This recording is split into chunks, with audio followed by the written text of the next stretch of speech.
Hello, hello. It is almost 2 p.m. afternoon, Tuesday, April 15th, 2025. And this is going to be part of this 280 series, this episode. I don't know how I'm going to figure out the enumerations, so I don't have a tag down below. I want to actually have a few breaks in the book where it seems to be appropriate to add color for the background of some of the characters highlighted in the book, some important people with respect to at least the visibility, and oftentimes they are mentioned in our history books about what had happened with this major event of September 11th, 2001. And what I'm going to do today is I'm just going to review some of very quickly, I'm just going to walk through some of the previous episodes that we've had here on Houstonic.live about the events of the year 2001 before September 11th. And the one thing we're going to play, I've played this multiple times, 10 minutes of audio of previous U.S. President Biden, but then United States Senator and head of the Foreign Relations Subcommittee, United States Senator Biden, Joe Biden, a 10-minute audio from him from September 10th, 2001. But I'm also going to read, and I believe I've read this before, a hearing, or I should say the letter, from Joshua Lederberg written to Senator Biden on September 5th, 2001. And I'm also just going to highlight a few other episodes that I have. I often make a statement that the possibility of a large-scale biological terror attack, in the United States, in a large city. I always say, and I'm using the phrase that I've read in multiple spots, in a major U.S. metropolitan center, which of course means New York City. I often say that was a badly kept secret, or one of the worst kept secrets.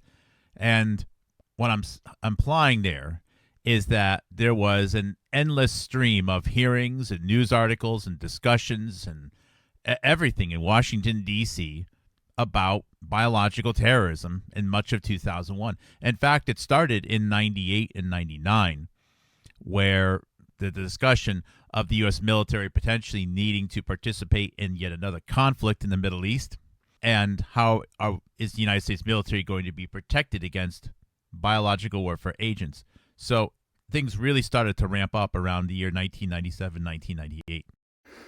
Actually, as the chapter 4, which is called Saddam in the Germs book, the 2001 version highlights, there was actually an extensive amount of disagreement and debate about the need to vaccinate the United States military in 1990 and 91 because of a planned invasion into the Middle East regarding Iraq and Kuwait, and all the details about how much can be made, who gets it first, and so on and so forth. It's noteworthy that if you go to newspapers.com, you can search for words, of course, assuming you have an account.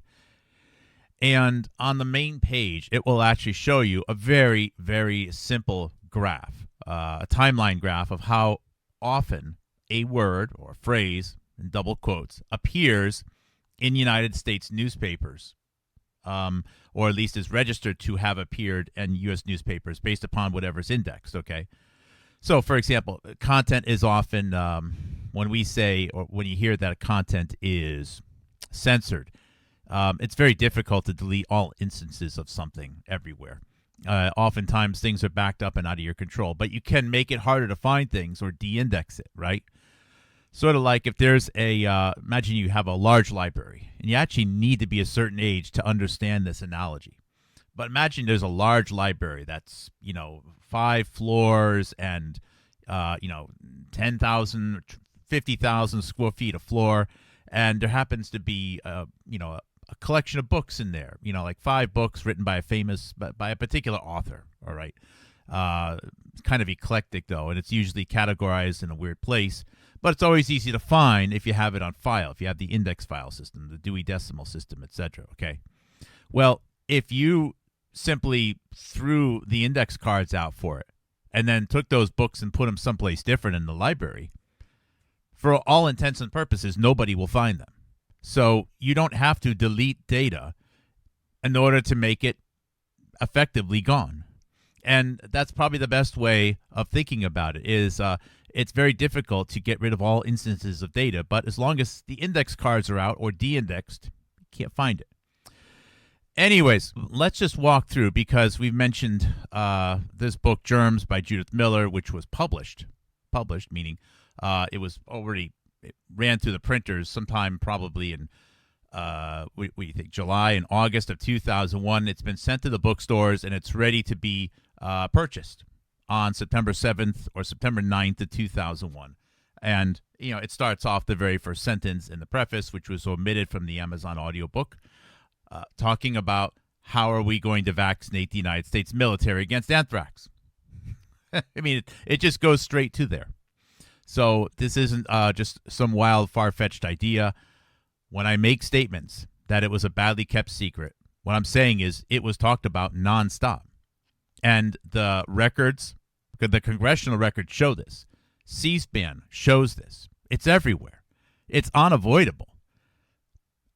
I'm actually very impressed that so many people still find ways to talk about anything and everything except the worst kept secret going into September 11th, 2001, which was the expectation of a large-scale biological terror attack in a major U.S. metropolitan center, which had the potential to kill thousands of people and would make it all but absolutely necessary to vaccinate the United States military against anthrax and or smallpox. And the current factory just made bad stuff and couldn't make it fast enough.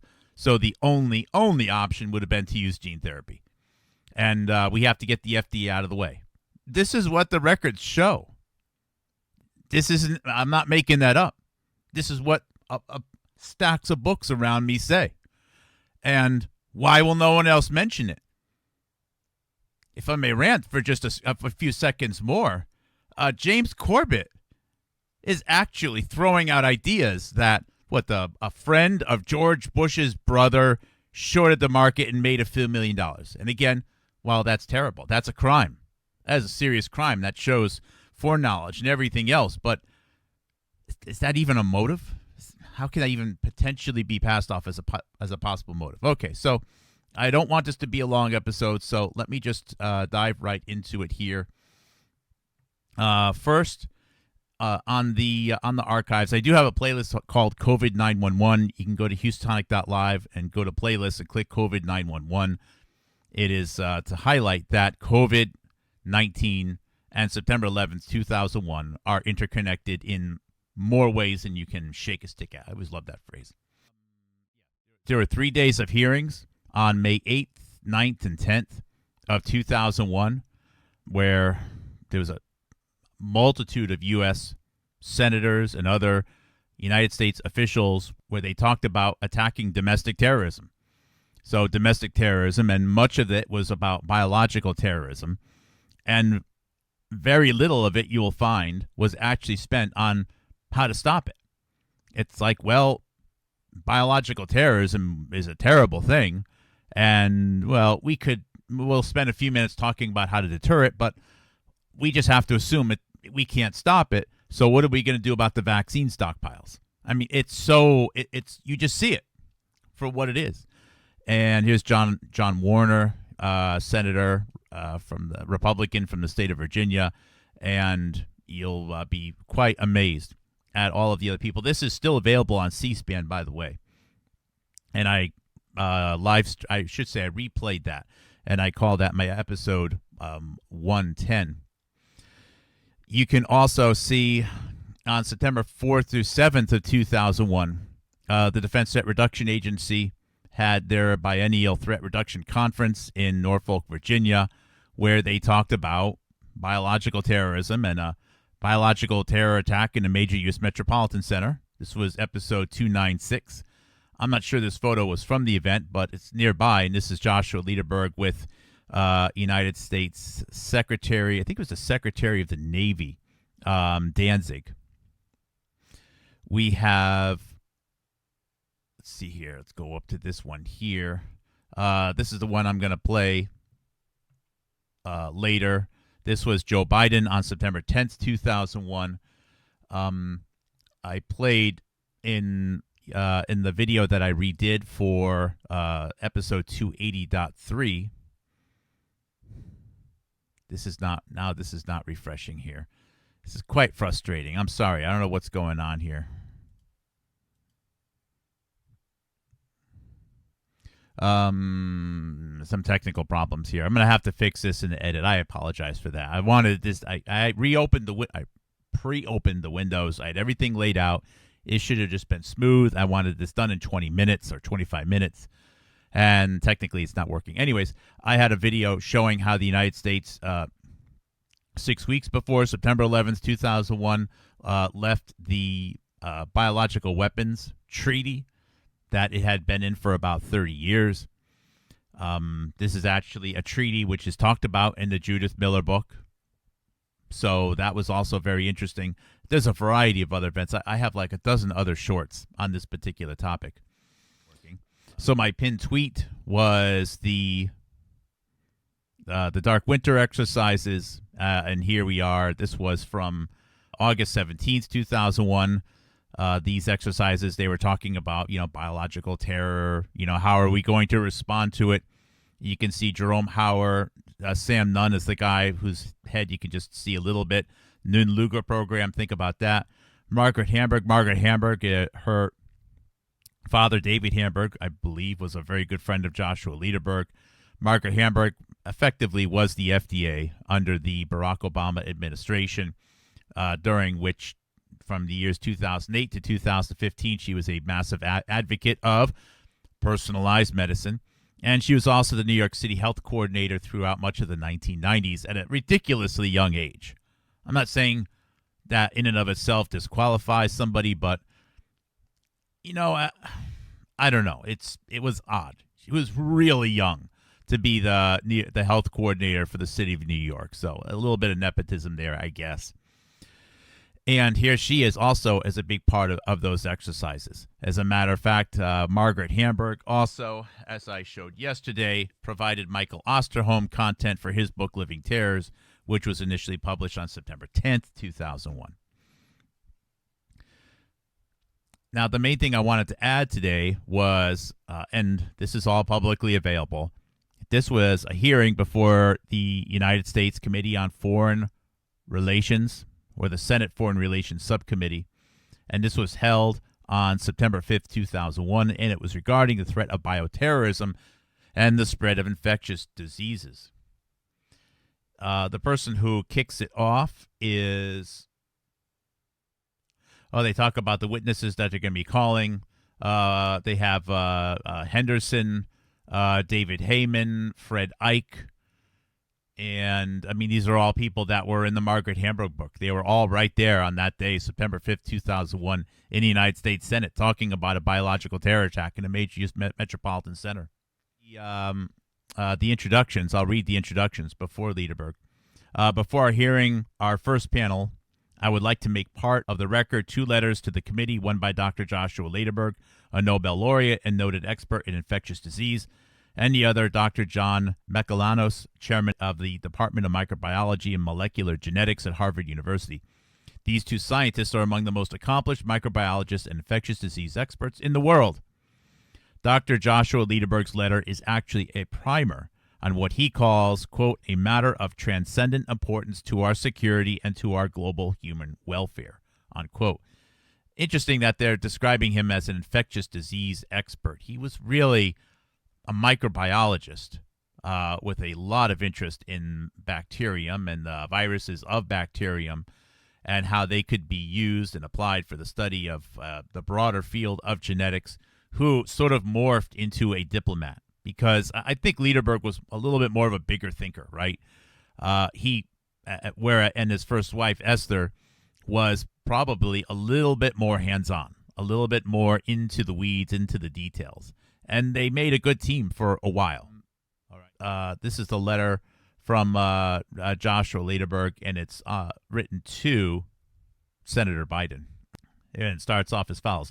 Dear Senator Biden, I'm honored to have the opportunity to address you and your committee by means of this letter on a matter of transcendent importance to our security and to global human welfare. I refer to the threat of use and proliferation of microbiological weapons, which will be almost irresistible temptations to malignant persons and states who would otherwise be intimidated by the United States' preeminence in wealth and military technology. To structure your pursuit, my outline will be as follows: a definition, diplomatic countermeasures, defensive preparations, deterrence and intelligence, primary prevention, and inspiring global convergence on health as a human aim. So, first one, definition, historical note, and assessment of the scope of the biological weapons threat. Again, September 5th, 2001. I will define biological warfare as the use of agents of disease for hostile purposes. This embraces attacks on human health and survival, but extends also to plant and animal crops. Far from vague speculation, biological weapons was the focus of billions of dollars of investments, both by the United States and the USSR, until President Nixon's unilateral abjuration in 1969. This was followed by the negotiation, ratification, and coming into force in 1975 of the Biological Weapons Convention. This is a categorical ban of the development, production, or use of biological weapons. The cardinal features of biological weapons are outlined and attached in Table 1, which we can't see because this is a text copy. Important, low cost, ease of access, difficulty of detection, clandestine stockpiles, delivery systems, perhaps concealed in a bale of marijuana. Wow. Published citations to intelligence estimates would place up to a dozen countries in the camp of biological weapons developers. Considerable harm could be done on the scale of, say, thousands of casualties. Why would he say that? He didn't say billions. He said thousands. By rank amateurs, terrorist groups, privately or state-sponsored with funds up to $1 million could mount massive attacks of 10 to 100 times that scale. Oh, okay, there we go. Important to keep in mind, if the ultimate casualty roster is 1,000, there will have been 100,000 or 1 million people at risk in the target zone, legitimately demanding prophylactic attention and, in turn, a draconian triage.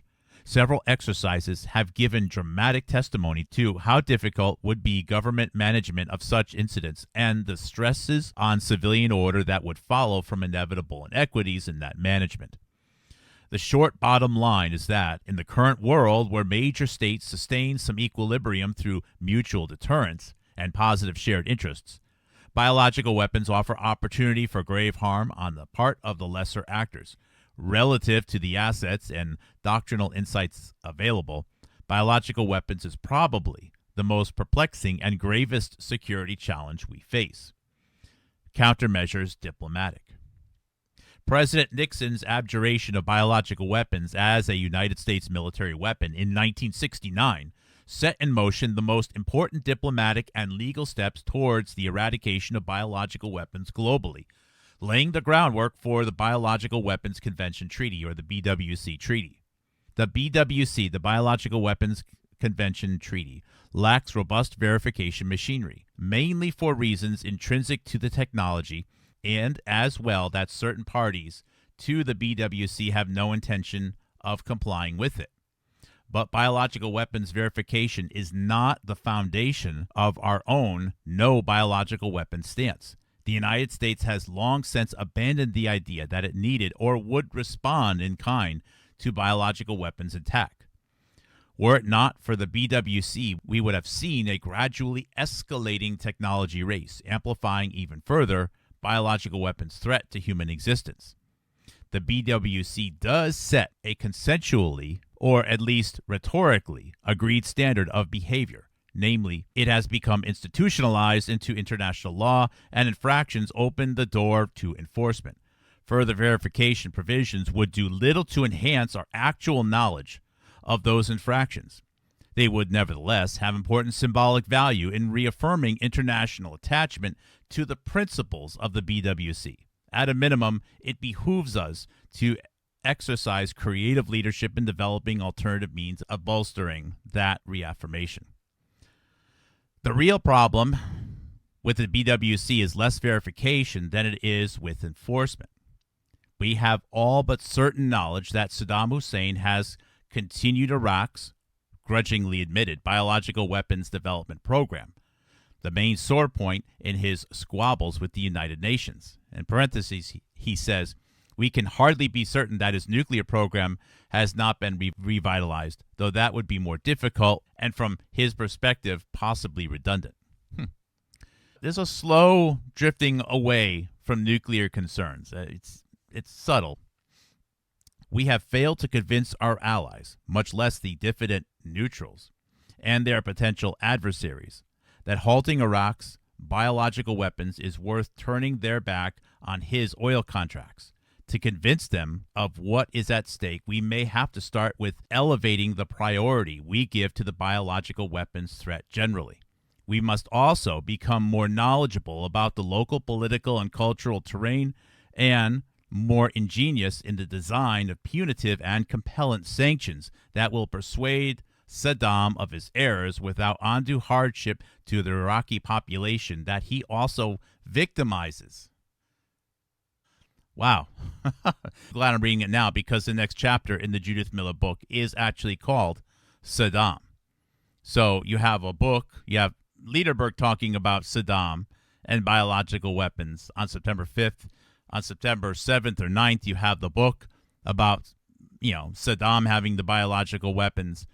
There is, of course, Joe Biden making mention of the biological weapons on September 10th, after a whole summer of talking about the biological weapons and pulling out of the Biological Weapons Convention Treaty, et cetera, et cetera, et cetera. And then voila, no biological weapon attack other than a few letters.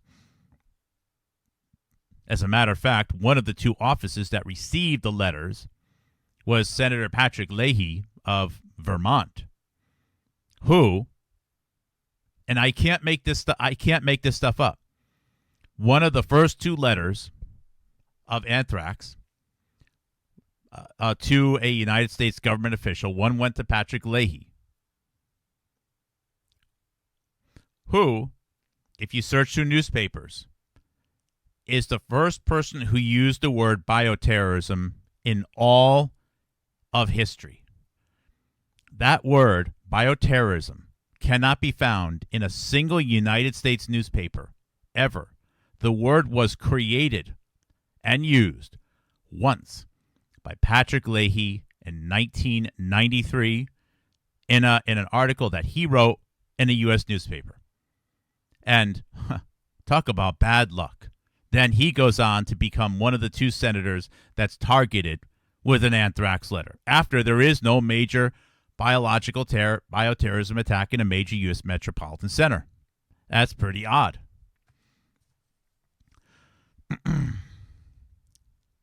Let's see here. Our public diplomacy is predicated on the stated position that the use of biological weapons is an offense to civilized mankind. That is a major accomplishment of the BWC. It needs to be reaffirmed as well in the attention we give to our own defense, as well as to our stern responses to significant infractions in any quarter. Defensive preparations. I guess this is probably the most important part of what Joshua Lederberg was writing, and having read to Biden on September 5th, 2001. Biological weapons threat mitigation is indispensable so as to not present irresistible temptations to mischief makers for whom interstate deterrence is irrelevant. Unlike the aftermath of a nuclear or high explosive bombardment, he mentions both. Interesting. A biological weapon attack is amenable to interventions for some hours or days after the event, depending on the agent used. With the best popularized biological weapon agent, like anthrax, at feasible dose levels, the administration of appropriate antibiotics can protect the majority of those exposed. The other side of the coin is the urgency of recognizing the syndrome within hours of the earliest symptoms. Biosensors are being developed that can be used to confirm suspicions of anthrax. For some decades, we will have to rely on early diagnosis of the first human or animal cases to have the basics for focusing those sensors. Interesting. For some decades. So he's already predicting 20, 30 years, we're going to have sensors like this. Wow. I think that's pretty impressive. As a wide list of diseases are in the picture, this entails nothing more nor less than reinvigorating our overall public health infrastructure. In contrast to the explosive rise of healthcare expenditures, with universal access to ever more technically sophisticated healthcare, public health has been allowed to languish, boosted only very recently by public arousal about emerging infections and about bioterrorism. He's kind of right there. Of course, he's part of it, but it's true. You start talking about bioterrorism and infectious diseases, suddenly the money starts pouring in. Interesting. I wonder who's talking about the bioterrorism and infectious diseases. That boost entails people and organizational structures, but improvement also comes down to money, new money, as well as the relabeling of established programs. Ooh. Besides the diagnostics, we need organizational and operational doctrines that can confront unprecedented emergencies. We need trained people on call, and we need physical assets for logistics, isolation, decontamination, and care. We also need stockpiles of antibiotics and vaccines appropriate to the risk. And before that, more careful analysis of what kind and how much we need. We need research on treatment modalities, how we manage the care of inhalation anthrax with possibly limited supplies of antibiotics, and which kinds is not that well understood. And still more fundamental research could give us sharper tools for diagnosis and more usable ranges of antibacterial and antiviral remedies. Now, this paragraph doesn't really pop out, okay, as something that would have been potentially the hardest paragraph to write. But I think that this actually represents the hardest paragraph to write, where it is he has to use very precise language. We need stockpiles of antibiotics and vaccines appropriate to the risk. Now, in the Judith Miller Germs book, they're just talking about vaccinating the whole U.S. military against anthrax in 1990, knowing that there could be multiple types of anthrax. But let's not even get into that. Better something than nothing. Just start shooting them up. And if we don't have enough, you got to make more. He's very precise here. And he also says there's no such thing as one antibiotic. Antibiotics tend to be paired with or optimized to work with some types of bacteria. Some types of bacteria versus other types of bacteria. He also says treatment of modalities and managing the care of the exposure differently based upon how it is how a person is exposed. And still more fundamental research could give us sharper tools for diagnosis and more usable ranges of antibacterial and antiviral remedies. The organization of government to deal with mass contingencies is a vexing and still poorly attended problem. It entails the coordination of local, state, and federal assets and jurisdictions, the intersection of law enforcement, national security, and public health, and a time of crisis is not the best venue for quarrels over responsibility and authority over who will pay for it. So it goes on to talk about deterrence and stockpiles, etc., and the public diplomacy part. I think I'm going to read the last paragraph here. I think that this one is interesting. Besides the global humanitarian, political, and economic virtues of this newfound direction, there are good selfish motives as well. What would it pay for us to invest to reduce the likelihood that another AIDS will emerge from a distant continent and cross the oceans to vex us at home? There will be no stopping the birds nor the frequent flyers from disseminating ever more novel, he's pushing that word novel, risks, needing that global surveillance. And global surveillance is something that came out of after 2001 as well. I do not count West Nile virus as a likely major scourge, but It is just one more exemplary warning.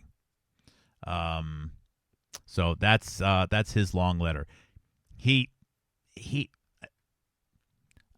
the thing. You have to talk the talk if you want to be at the table. And it would be wonderful if he could have just said, a lot of the way these concerns are being spun off is BS. But he can't. I don't believe that Joshua Lederberg could. So as time has gone on, I have more and more respect for the fact that there's a lot of people in government who just, or in big companies, who can't really say what they want to say. But you have to try to find them, and you have to try to read through it, right? Because although he can't be there, right, we as citizens, of course, we are here, and we can say what someone such as Joshua Lederberg could not have said. All right, that's our job, is to take the ball the next 60 yards or whatever it is. Okay, that's our job. But this is a lot of stuff to be talking about with a lot of detail, and the rest of the people who present here, including Henderson, etc., there's extensive talk about, again, vaccines, vaccine stockpiles, FDA. Why are they talking about all this stuff? Why even bother wasting any time at all talking about how to stop any of it? They spend so little time talking about how to stop it. It's like, well, we live in a dangerous neighborhood. Let's not bother to talk about how we can stop someone from breaking in our house. Let's just focus on how to deal with the knife wounds after someone enters the house and stabs us. Like, I understand you should have a contingency plan, but there's no talk about how to stop it. Which means there really is no way to stop it. But what does that mean? Does that mean that that there's no way to stop it because it's not actually going to happen because some angry Iraqi is going to come into the United States with a suitcase full of anthrax powder? Maybe that's not really the threat. Maybe it's not actually an angry Iraqi with anthrax powder. And therefore, since that's not actually the person that's going to pull off the large-scale biological terror attack, then there is obviously no way to stop it. There really is no way to stop it. It's going to happen. The best you can do maybe is foil it. And that's another, I never really thought of wording it that way until now, thing to think about. So the next video, I played this before, but I think it's just worth playing it again, is September 10th, 2001, United States Foreign Policy Speech at press event recording, available still on C-SPAN. Our priorities, I think, are a little out of whack. I've said and I'll say it again. We should be fully funding the military and defending ourselves at home and abroad against the more likely threats of short-range cruise missiles or biological terrorism. Last week, the Foreign Relations Committee began hearings on how to build a so-called homeland defense. United States Department of Homeland Security, DHS, was envisioned on September 10th, 2001. And to protect our military from bioterrorism, pathogens, and chemical attacks. On how we can jumpstart the destruction of Russia's massive chemical weapons stockpile and secure all our nuclear materials. I'll pause it here. Russia's biological chemical weapons stockpile. And remember, this was before Bruce Ivins, who, again, he's totally innocent, was framed in 2008 just before his suicide. Nice work, Nancy Haywood. The very day they send up a budget that tells us they are going to increase by $8 billion our missile defense initiative, they cut the program that exists between us and Russia to help them destroy their chemical weapons, keep their scientists from being for sale, and destroy their nuclear weapons. We should work with Russia and China and all of our allies to stem proliferation of weapons of mass destruction. Let's put the cost and the... Okay, here's another thing to think about here on this September 10th, 2001 speech. What is the hypothesis? The hypothesis is a very easy one to know, and I'm very certain it's close to the truth. It's the simplest explanation. It's the one that has the biggest win.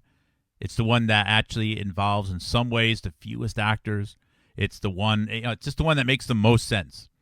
And that is, look, the book Germs by Judith Miller makes it clear. There's already 10 years of frustration.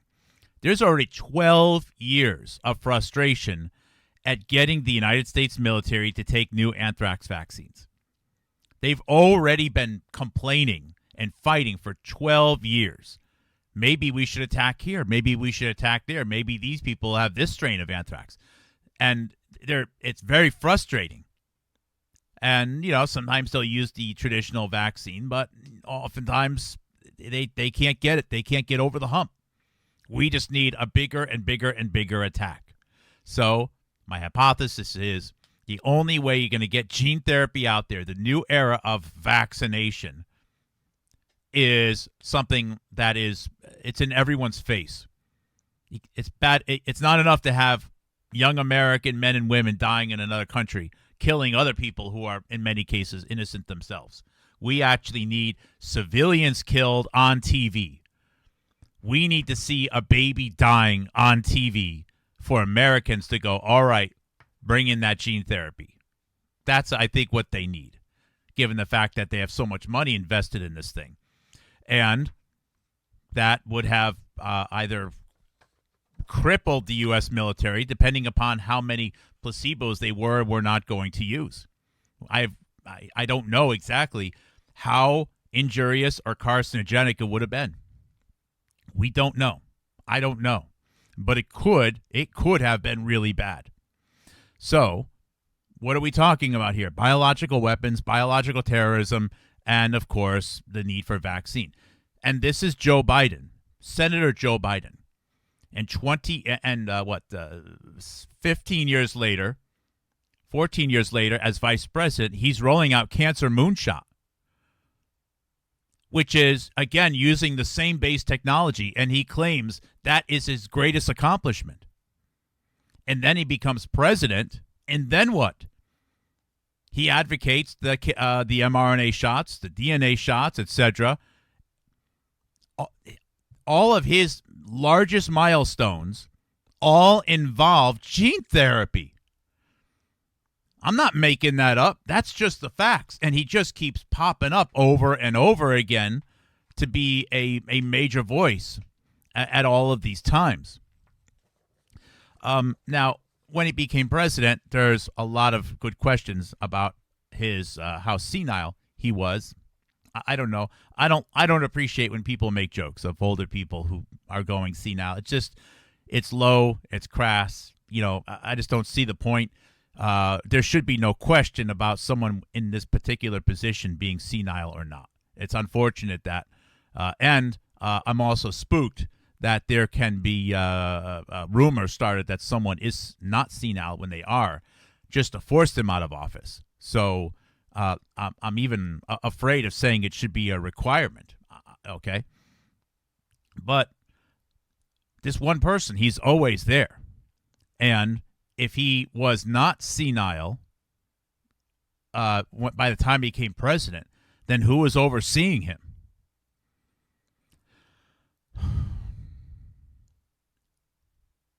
I've covered that in other videos as well.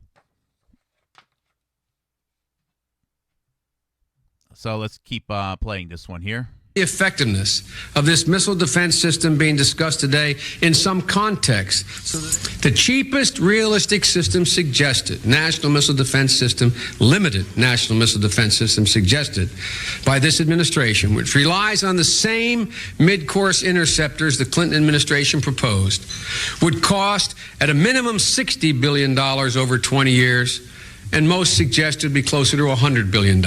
So he's talking a lot about why are we going to be spending all this money on missiles. That's incapable of shooting down a missile carrying biological weapons, incapable of shooting down a missile carrying chemical weapons. At least in order to combat what are known as countermeasures, such as those decoys or the submunitions that carry biological weapons, the administration proposes a layered defense.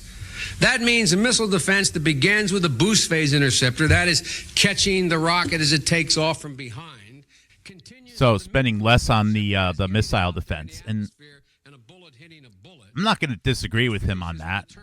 I mean, although a lot of technology and a lot of jobs tends to come out of efforts such as that. Estimate for that system is $250 billion. And I think that, too, is a conservative figure, because the truth is that the complexities, the Joint Chiefs. So, let me go back here. Terrorist attacks at home or abroad. But even the Joint Chiefs says that a strategic nuclear attack is less likely than a regional conflict, a major theater war, terrorist attacks at home or abroad. So on September 10th, 2001, okay, terrorist attacks at home is the most likely thing. Terrorist attacks at home. The night before.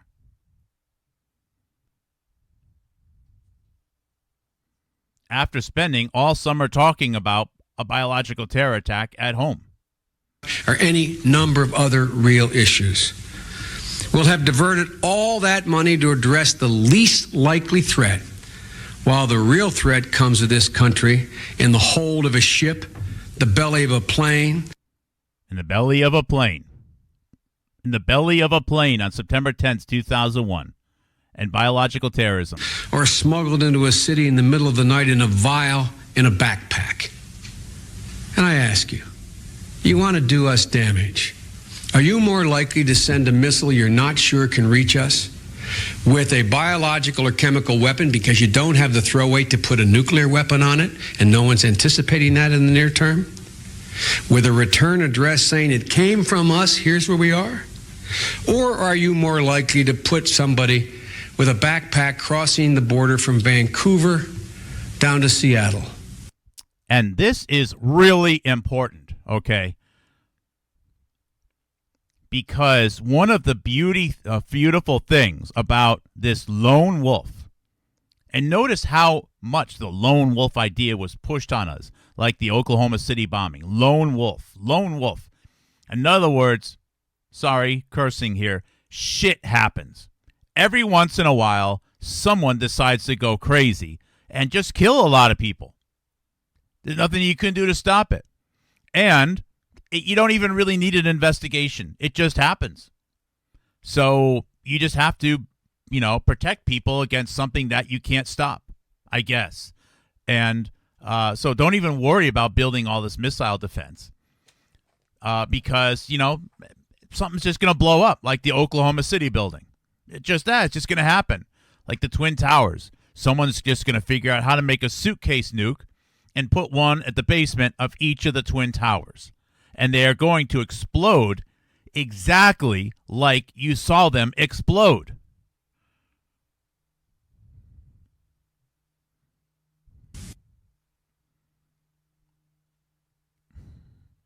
Of course, he's also trying to push the surveillance here as well. You can't stop it. Or coming up the New York harbor with a rusty old ship with an atom bomb sitting in the hull. Which are you more likely to do? So you don't have to worry about port security. And what defense do we have against those other things? Watch these hearings we're about to have. Watch these hearings we are about to have. That sentence right there means that they had already scheduled the hearings in early October to talk about biological terrorism, to talk about what to do with an anthrax attack in a major U.S. metropolitan center. That means Meryl Nass has already purchased her plane tickets to go to Washington, D.C., and talk about how the soldiers shouldn't have to take anthrax vaccines, in particular the old anthrax vaccines. She won't mention the new ones that are being overseen by Daryl Galloway and Associates, who Robert Malone works with. Only the old ones. The hearings for bioterrorism were already scheduled.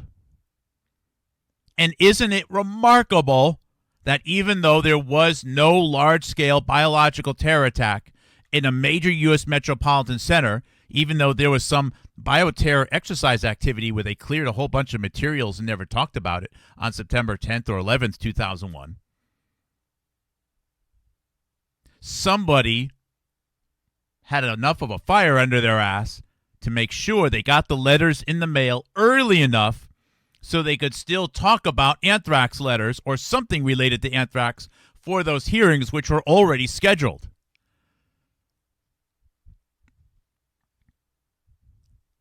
The proof just keeps I can't find anything that contradicts my point.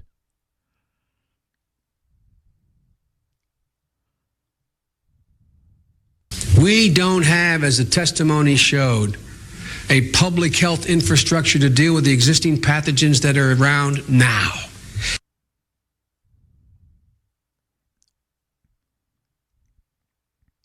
Now, they're talking about the possibility of new infectious diseases, things coming out of jungles, etc. Joshua Lederberg alluded to that in his letter to this Joe Biden just a few days beforehand on September 5th, 2001. They already knew, okay, this is sad, but they already knew that after the bioterrorism event, there probably would be no further bioterrorism event at that scale. I think they knew that it was a doorway. It was a threshold moment. Once you cross through it, you're probably never going to be able to pull it off again. So after the bioterror event and the rollout of this new era of vaccine technologies on the military, and they would have no choice but to say no, and they'll be appreciative because the old anthrax vaccine is really bad. Thank you, Meryl Nass. Now we have to worry about what bats are up to in caves all around the world. The future was going to be something like SARS. And again, SARS 2003 or SARS 1, if you want to trace back its zoonotic origin event, it would have been September 11th, 2002. And oddly enough, the SARS-CoV-1 location where there was a considered to be a super spreader event was at room 911 in the Hong Kong hotel, not too far away from where Real Event 201, realevent201.com was held on October 15th to 18th, 2018, with Peter Daszak and Li Meng Yan. Interesting pairing. And Kizzmekia Corbett and Heinz Feldman. We don't have the investment, the capability to identify or deal with an anthrax attack. Boom. Anthrax attack. That's amazing. We can't deal with an anthrax attack. It would be terrible if there was an anthrax attack in a major metropolitan center. He just said we can't stop it. It's going to happen. It's going to come in on a belly of a plane or a suitcase nuke or something like that. You can't stop it. And, well, we better free up money for the military to spend it on other things. Maybe like gene therapy. Who knows? And stop spending so much money on missiles and junk like that. It's all there. And he already said that the hearings were scheduled. Now, those hearings, I believe, were going to continue to build up suspense in the United States and fear about a bioterror attack. It is my hypothesis that the plan was not to have a bioterror attack in the United States until most likely November of 2001. I suspect the Macy's Day Parade. I don't know why. I don't have any hard evidence of that. All I know is that it's a time where there would have been lots of crowds outside, lots of children. It would have been the worst moment imaginable, and maximum chaos. For some reason, that date seems to make the most sense, and because by the time the Winter Olympics started, where some people have also said could be the bioterrorism event, the cauldron for the 2002 Winter Olympics in Utah, home of genealogy, was already the double helix DNA. I know it's slightly tapered and meant to be an icicle, but come on. It's meant to be an icicle and DNA, okay? It's meant to be a hybrid of the two. And it is what it is. So I suspect Macy's Day Parade, and, there you have it.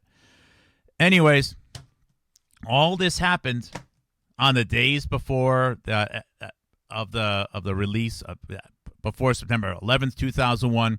Remember, the book was published September 7th or 9th of 2001. Judith Miller and the rest of the book Germs team was on TV shows the weekend before September 11th, 2001. And they were all talking about a biological terror attack in a major U.S. metropolitan center. And, well, we better start talking about how we're going to vaccinate the military. And that didn't happen. And here we are, 20-something years later. We're still talking about gene therapy. We're still talking about the FDA. We're still talking about all the same things. And even more disturbing, we still got the same people on the stage in many cases. Or in wheelchairs, just about, in this case. So that's why we're reading these books. And later on, I'll get back to some of the narration. As you can see, a lot of work's going to be required just in Chapter 4. And I'm going to clean up this video a little bit and sort of keep it in the middle, like a little bridge video of additional context information. So that's my quick show for today. Thanks for being here. Thanks for listening. Thanks for joining. Thanks for supporting. Houstonic.live, Patreon.com. Any support is appreciated. You know where it goes.